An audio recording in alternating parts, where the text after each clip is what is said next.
everyone, and welcome to Let's Be Neighbors. We are so excited to have you here today. This is where the library brings in local experts on topics of importance to you. And today we are talking about public lands, and we are so excited to have Jordan McMahon, who is a wildlife biologist for the Bureau of Land Management, who is here to talk to us today about some really, really cool things. And so we will just let him have the floor because he is the expert here. So thank you so much for coming to talk with us today, Jordan. Yeah, thank you for the nice intro. I'm happy to be here, and I really love the idea of the program you guys have going. So hopefully I can give you like a little window on what we're doing and some specific projects that I'm working on. But I guess just to get started, the BLM is sort of a subsidiary of the Department of the Interior. So we're technically part of the Department of the Interior, and we manage a lot of surface land in the West. So just a little bit about what I'm going to talk to you guys about today. Little introduction, what the BLM is, what we do, and then a threatened fish rearing project that we have going on. And also my sort of pride and joy, the restoration of a historic wetland in our field office. So a little bit more about the Bureau of Land Management. Here's a map. The yellow you can see is surface land that's managed by our agency, and it's actually like 1/10 of the nation's surface area. And most of this is out west and then up in Alaska. The BLM also administers subsurface minerals, so things like oil and gas and coal or different mining products as well. And we were established formally in 1946, but our history actually goes all the way back to like 1812, when the General Land Office existed. And this existed to sort of facilitate homesteading, and they really began managing grazing and mining initially. So yeah, today we administered like 245 million acres, which is quite a bit. And then a little closer to home here in Utah, the yellow you see here is BLM managed lands, and it's actually 22.8 million acres. So quite a bit of area, probably more than we could ever check out in one lifetime, unless you have an airplane or something like that. What do we do? So here in bold is our mission statement.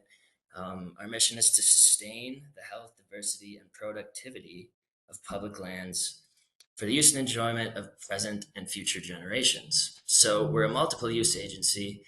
What that basically means is we allow, different activities, whether that be forestry, mining, oil production, things like that. And a big part of my job is to analyze the impacts that those actions would have on public land.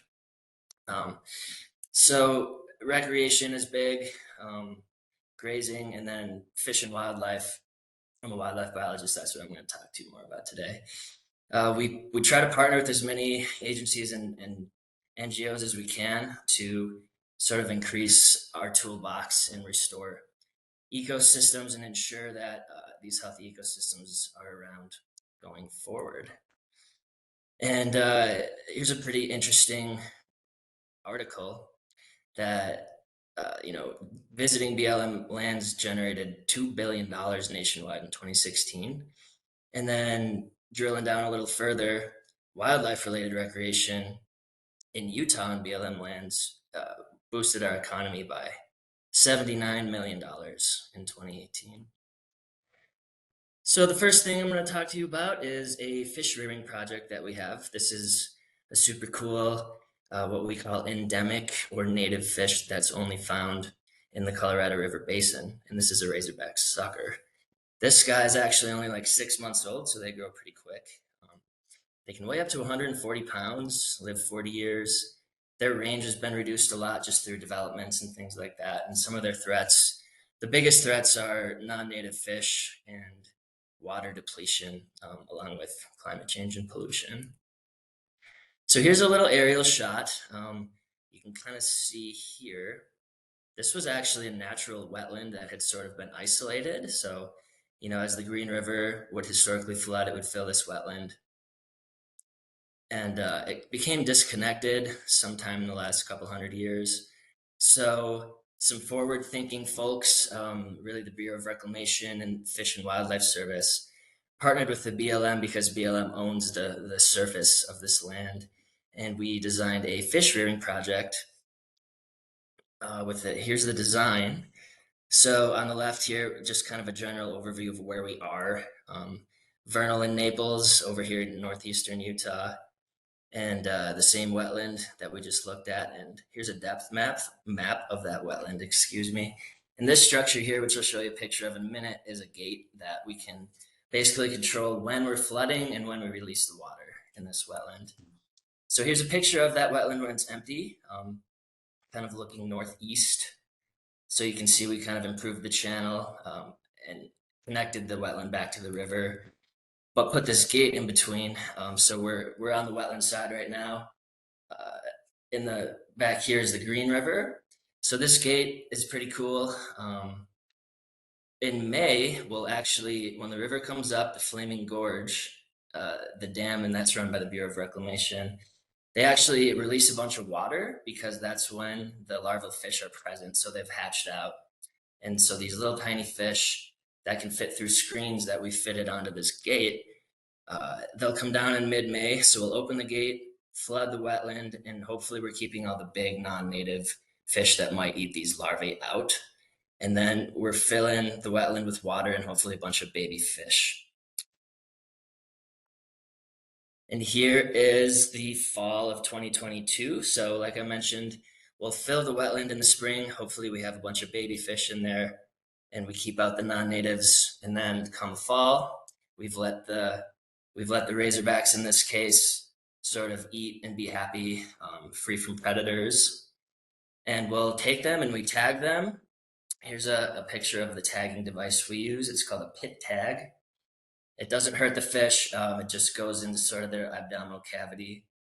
And there's a pretty cool network of what are called pit tag readers throughout the whole basin, like the Green River, the White River, all the way down into the Colorado. So when these fish swim by, it sort of pings the antenna and we know what fish it is. These are all identified individually on the pit tag.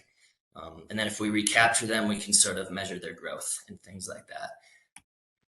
And it's actually working pretty well. So the Razorback sucker was downlisted, which is a kind of a rare success story, from endangered to threatened. So endangered being more strict than threatened in 2021. So this is not the only effort to raise these native fishes.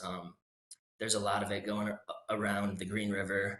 Fish and Wildlife Service in the state run a couple of wetlands in the area as well. So we had like 550 in 2022. It did really well. And I was just actually out there the other day getting it ready for the flush of the larvae in mid-May. So kind of a nice success story and a good example of the partnerships that we can kind of have with different agencies around. And a little bit more about wetlands. I'm going to talk to you more about another wetland next. Ecosystem function is something that is really interesting to me, and it refers to things like cleaning water, buffering floods, storing carbon, things like that. And there's been some really cool studies about this concept. And Davidson here in 2019, they estimated that wetlands provide ecosystem services of $47 trillion globally. So that's quite a bit of money. And the way they calculated that out was like, how much does it cost to rebuild after a flood that could have been mitigated if there was a wetland there or something like that? Like I mentioned, they store carbon, they clean water, and unfortunately, about 90% have been lost. It's estimated since 1700. So there's definitely a need to sort of conserve the ones we have and restore ones that had been lost, and in the case that I'm about to show, actually build new ones. And then just something to think about is, how do you put a dollar value on experiences with wildlife? It's pretty difficult, but if you're watching this talk, you're probably interested in wildlife and you know that it can be pretty valuable to have some of these experiences. So over to my pride and joy, this place called Wetlands. I've been here for about 3 years, trying to sort of restore the function of this system. Where are we? So here's the Uinta Basin generally, the Uinta Mountains in the north, and the Green River coming down out of the monument. Wetlands is right here, sort of southeast of Mighton, in Roosevelt. And this is actually a really important area for waterfowl migrations due to the amount of water that's just present on the landscape. So we have the Green River. There's a national wildlife refuge here called Ouray, and they're similar. They have a bunch of ponds for migrating waterfowl. There's a couple lakes around here. The Deschênes River dumps in from the west, and the White River dumps in from the east. So it's sort of a mecca in the desert of wet areas that waterfowl can use during their migrations. And just taking a quick look at some of these flyways scientists have identified, we're actually kind of right in the middle of the Pacific and Central Flyway. A little bit hard to see, but we're looking right about here in northeastern Utah. So we get a lot of diversity. So, there might be waterfowl, ducks, and geese, and that sort of thing that are more in the central, and then we'll get some from the Pacific Flyway as well. And these migrations happen in the spring and in the fall. Here's a map of the complex. This place was actually constructed.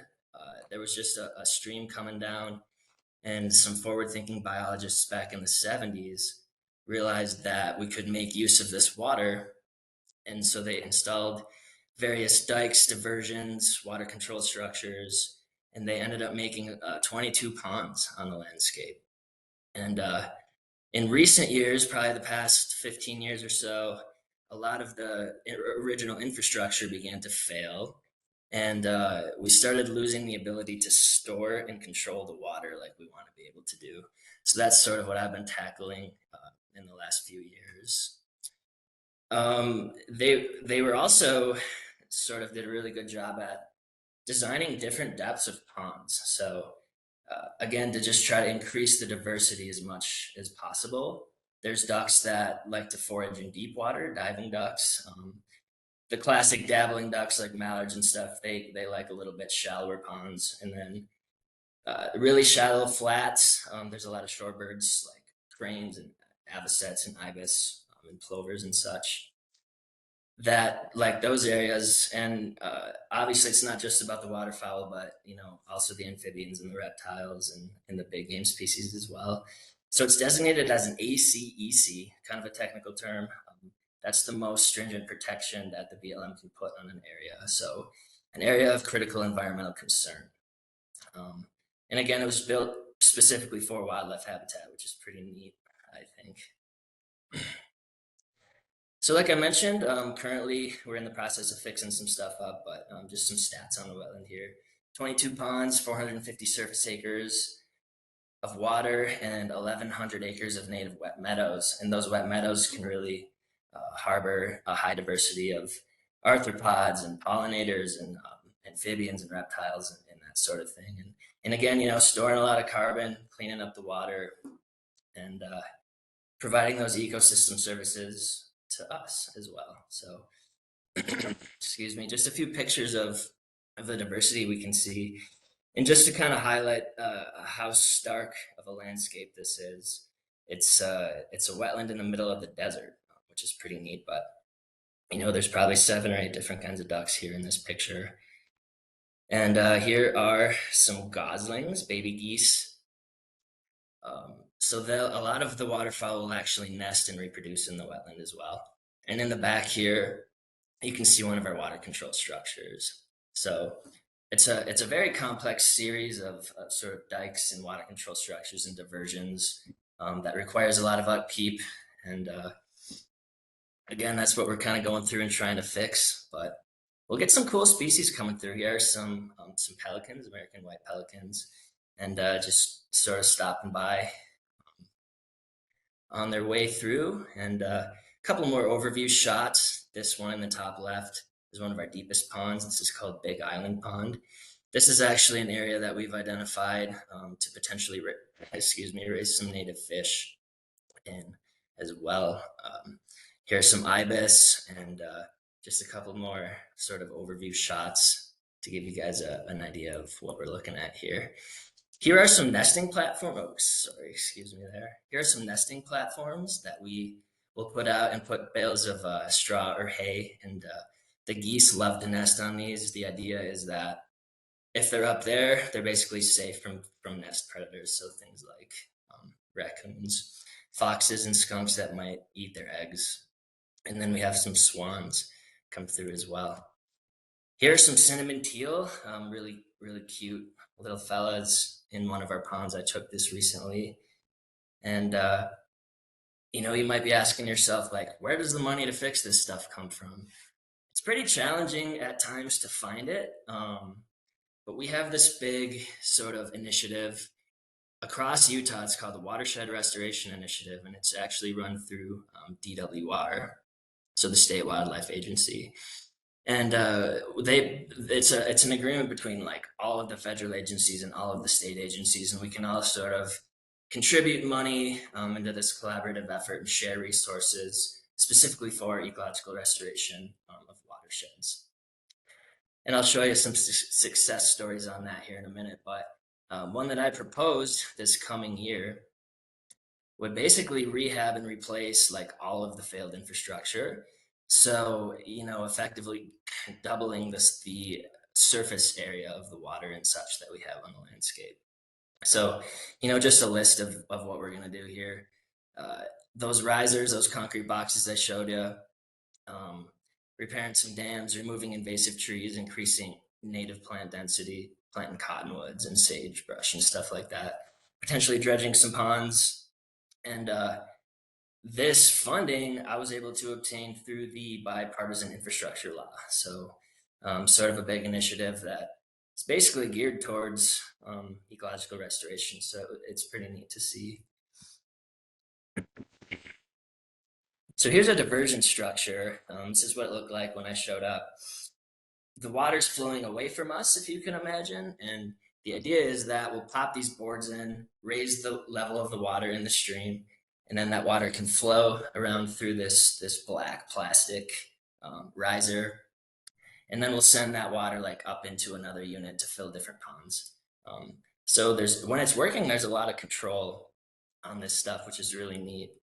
And here's what it looked like after we got done. So this took us probably like 3 weeks. And we upgraded to these concrete structures that should last a long time. That's our hope, at least, and increase the ability to move water where we want it and the volume at which we can do so when we do have water, since this is kind of a perennial stream nowadays. Just a couple more pictures. So again, backing the water up, sending it a different way. And here's a closer look at some of these riser boxes. That one of them was incorporated into that last structure we just looked at. But here on the right, this is like a good example of a dike that was built across the main channel to sort of create a pond on the upstream side. And we can control the level of the water by adding or removing these boards, basically. So it's pretty neat. We can dry them up when we need to, keep them deep when we need to. And yeah, like I mentioned, we're gonna pop like 22 or 23 of these in the coming years. Here's a brochure we made recently. Just some quick stats. Before this wetland was built, like I mentioned, nothing was there before besides a perennial stream. There were like 60 waterfowl per year or so. And on certain days, we have some pretty cool data. They've been counting ducks once a month for like 40 years down there. In peak migration, we can see as many as 3,000 waterfowl per day. And since this will be online, hopefully you'll be able to actually scan this QR code and it'll take you to our website that we have for Pariet. So lastly, and related, I guess, to Pariet, I'm just going to I'm an ecologist by trade. So I'm going to tell you a little bit about utilizing sort of ecological interactions to achieve the goals we have of reducing or eliminating tamarisk in the wetland. So this is a tamarisk beetle. They were introduced around here in 2001. They're specialists, so they only eat tamarisk. Tamarisk is also called salt cedar. It's a really nasty, aggressive, invasive, woody sort of shrub, kind of a small tree or bush. And they were introduced in like the 1800s to uh, limit erosion, actually, and they do too good of a job. And they've since, I'm sure anybody listening or watching knows that they're everywhere, and they use a lot of water.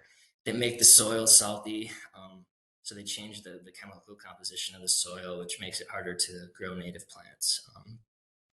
Historically, we sometimes use herbicide. I don't love doing that in the wetlands, so we'll try to burn them.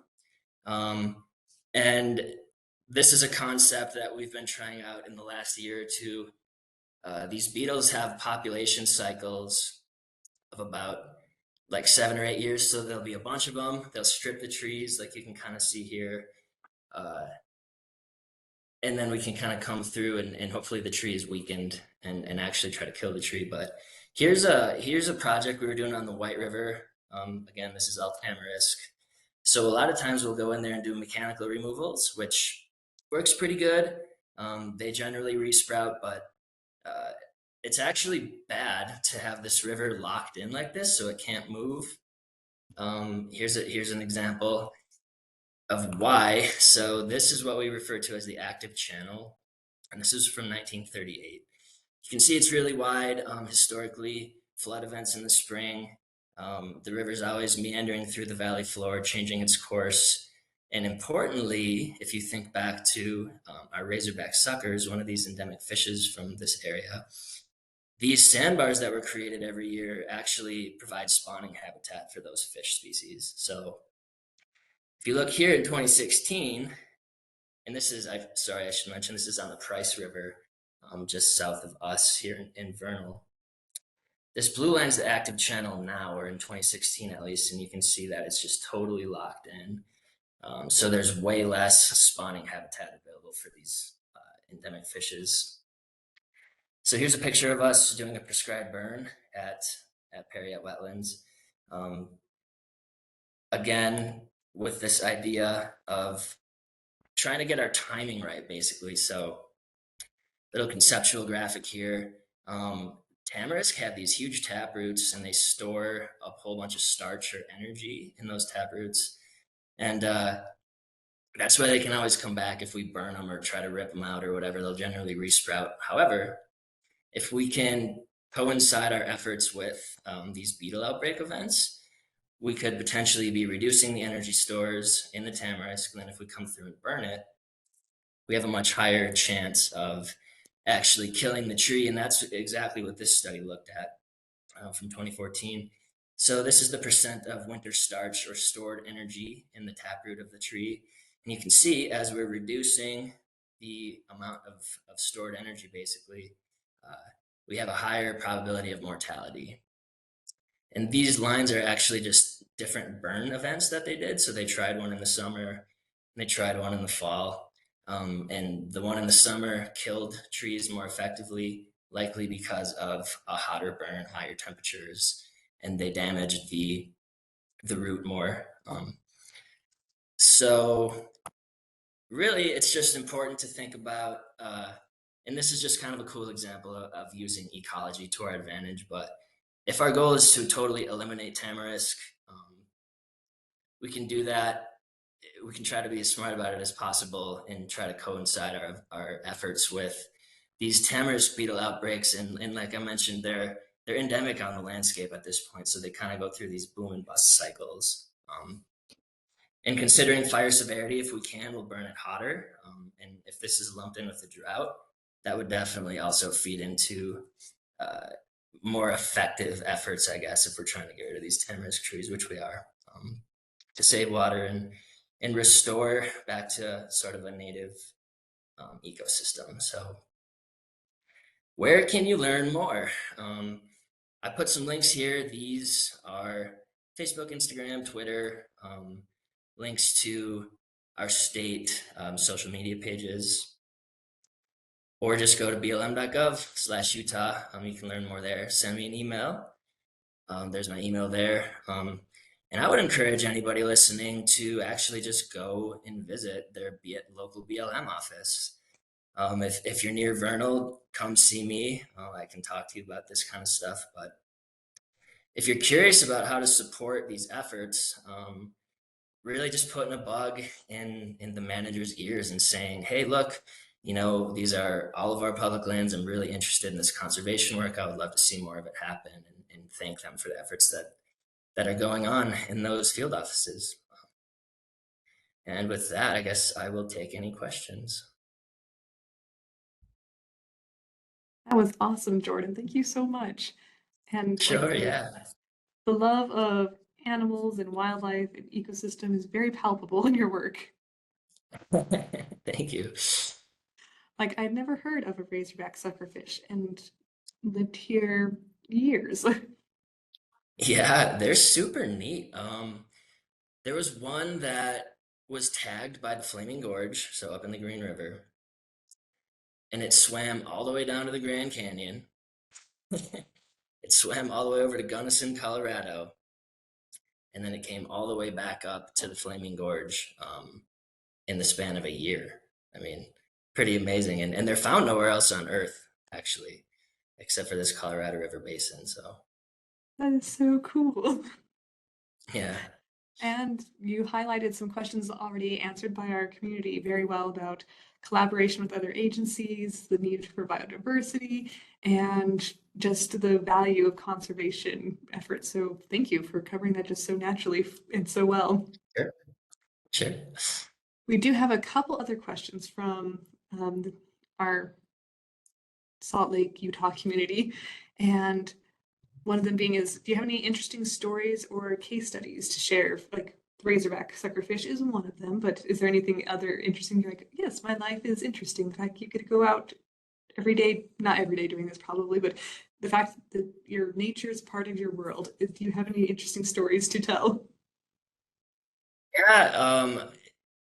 I guess I mostly work on, this wetland project recently, but there is so much work that we can be doing out there. Um, if you think about, back to the 22.8 million acres that the BLM manages in Utah, a lot of that area is just totally desolate, and we actually have no idea what's there. So, a couple efforts that I've been involved with actually back in Colorado when I worked for the BLM was cataloging what bat species were present on the landscape because there's a concern, right, that white nose syndrome is kind of headed this way, and it can actually make populations of certain kind of bats go extinct.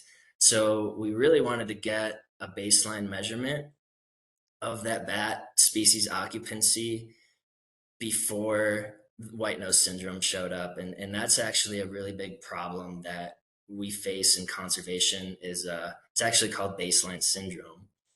Generally, we don't notice something's wrong until it's way too late, and when we go take measurements, it's basically too late, right? Like we already lost however many species or however much habitat. So something that we were trying to do was be proactive about measuring what was there on the landscape before a massive ecological change could come through. And the way we do that is pretty interesting. They look like trail cameras, but they're like trail cameras for sound, basically. And we have ultrasonic microphones that we hook up to these things. We'll go set them out somewhere. We're pick an area that we're trying to figure out what bats are there. Let them record all night, and when the bats are hunting, right, they're echolocating. So they're making a sort of an echolocation, trying to catch bugs, and we can pick that up on our microphone and actually run it through software. And that software, just by the shape of the call on the audiogram, so it can identify what species it was. So pretty interesting, pretty amazing, technological advances and stuff. But we were able to sort of catalog, what bat species were out on all of our public lands. And I did a similar effort for pollinators as well. So I'm pretty, I guess I try to be pretty active in those sorts of arenas just to try to see what we have.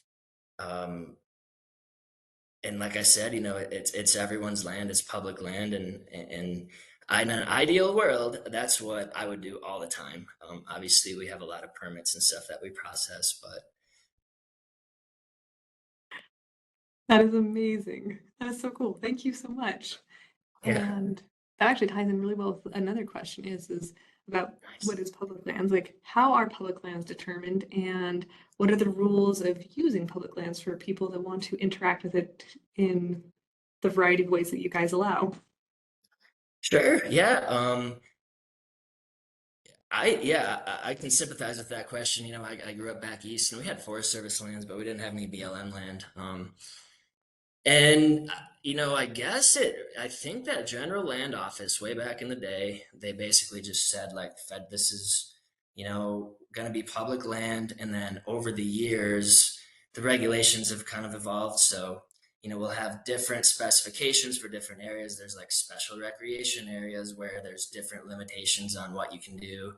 Um, but generally, the vast majority of BLM lands, it's pretty much open to do basically, whatever you want within reason, right? Like, don't just go start a forest fire for no reason. But I think the camping limit is like 14 days. So you can just go out and camp. You can casually look for cool rocks or you can collect invertebrate fossils. So, things like leaves or different arthropod fossils. You're not supposed to collect like vertebrate fossils, but we always encourage, if someone finds a dinosaur skull out somewhere to let us know, and then we'll either like, create like an exhibit out of it, or maybe a museum would be interested in coming to get it and putting it in a museum so then everybody can enjoy it. But there's a lot of fishing opportunities as well. I'm sure a lot of people have hunted on BLM lands. Um, and just I guess reiterating that hunting regulations are all sort of handled by the state wildlife agency, right? So we provide the land, but it's not like we have any special sort of restrictions or anything like that. um, and yeah, I mean, the opportunities are basically endless. Like, whatever you want to do, go launch a canoe on this pond, take pictures of wildlife, um, take pictures of flowers, and really, like I mentioned before, a really great thing to do is to just go to your local BLM office, and they'll have all kinds of information at the front desk of interesting hikes, cool resources, wildlife, fisheries, botanical resources in the area. And if the front desk person can't answer your questions, then they'll just call someone down who would. So, and I love interacting with the public and just making sure everyone knows like, hey, this is your land, go enjoy it, and check out some of the cool work that we're doing out there. So, is it free to camp on BLM land? Yep, like what we would call that dispersed camping. So like if there's a designated campground where there's facilities like a toilet or water or something, there'll generally be a fee, an overnight fee. But no, I mean, you can just go anywhere you want on BLM land and camp for up to like 14 days. And I would just, add and encourage to practice leave no trace. So, pack it in, pack it out, try to leave it better than you found it, and that kind of thing. Yes, leave no trace is good. We love leave no trace. Yeah, Like launching a canoe on a pond does not cost anything. It's just if there's facilities that have already been built, money goes to maintain correct. those. Hmm. That is so cool. All right. I think we have two questions left. And well, three technically. I'm combining two together. And so, what's the main benefit of preserving and protecting land? And what are some of the threats and challenges of BLM land right now? And how can we address them? Sure. Yeah. A really easy way to think about the benefits is that sort of ecosystem function concept that I was talking about and ecosystem services. Wetlands are a great one to consider because they clean the water. It's like the kidney, I guess, of the landscape. Removing, kind of heavy metals and that stuff can get sort of converted into a non-toxic component within cattails specifically. They're really good at that. Um, and I guess keeping that stuff out of the Green River because we're kind of right next to the Green River at Periat is very beneficial for the fish species that we were discussing earlier as well. And it's tough, right? But how do you really assign value to like having an experience with wildlife or whatever? You take a cool hike through a canyon. And that's a benefit for sure in my mind, but it's harder to put like a dollar value on that, I guess. And yeah, I think a real big benefit is just trying to ensure that there's healthy ecosystems and habitats and wildlife on the landscape for future generations. If you're enjoying it through hunting and feeding your family, or you're just taking your kids out to go fishing, or you just need some solitude out there, to me, that's a huge benefit of trying to conserve habitat as well. And then was the second part, what are some threats? Yes, threats and challenges and how to address them. Threats and challenges. Utah's a pretty good example, actually, of our multiple use mission. Like I kind of mentioned a couple times, I would love to be able to spend 100% of my time doing this sort of conservation restoration work, but there's a lot of other sort of duties that we have. So that can be a bit of a challenge, with like how busy we can be with energy production and trying to ensure that, there's not like any undue degradation going on out there. And so time, I guess, like time and resources is can be kind of a constraint. For this wetland in the desert, definitely a constraint can be drought. So if it doesn't rain, like we'll just kind of dry up, which is it's natural, but it's hard to see sometimes. And um, some solutions to some of these problems. I think education is huge. So just, getting people to like really think about how awesome it is that there's all this land that's your land. It's all of our land. You can get out there and recreate however you see fit. So I think having that sort of social capital is what we refer to that as is really important in building that and just having people be aware that it's out there, having people, appreciating it and using these areas. And a really cool thing, like I kind of mentioned briefly, was the bipartisan infrastructure law and the Inflation Reduction Act. They set aside a lot of money, like a lot. I think Utah's getting like 11 million this year. So just different legislation that could potentially be providing funding opportunities can really go a long way. And then if we can take that funding that we're getting, from the executive branch and funnel it into an agreement, like I kind of mentioned that watershed restoration initiative that we have, this partnership with the state, and maybe like they'll match some money and we can pool resources. And so, having that funding be available and then also having a network of knowledgeable folks and government entities and volunteers that can sort of, you know, team up and spend that money the best way possible. So, congratulations. Basically, you answered the final question without even knowing it. So, congratulations for prognostication. And it was, outside of field offices, field office managers, and advocating for conservation efforts, like what else can people do? And that's enjoying the public land legislation and getting people to know what's out there. And so, bravo. Yeah, I think awareness and education is so huge, which is why, I just love this effort that you all have going on. And um, yeah, I really appreciate the opportunity to sort of put a little plug in for some of the projects that I'm passionate about. And, like I mentioned, feel free to reach out, anyone that's interested, and, I'll give you a tour of the wetland and let you know maybe how you can help. And, there's all kinds of volunteer opportunities wherever you go. If you live by a Forest Service office or the DWR office, like just go talk to them and you say like, hey, I have some time, what can I help you with?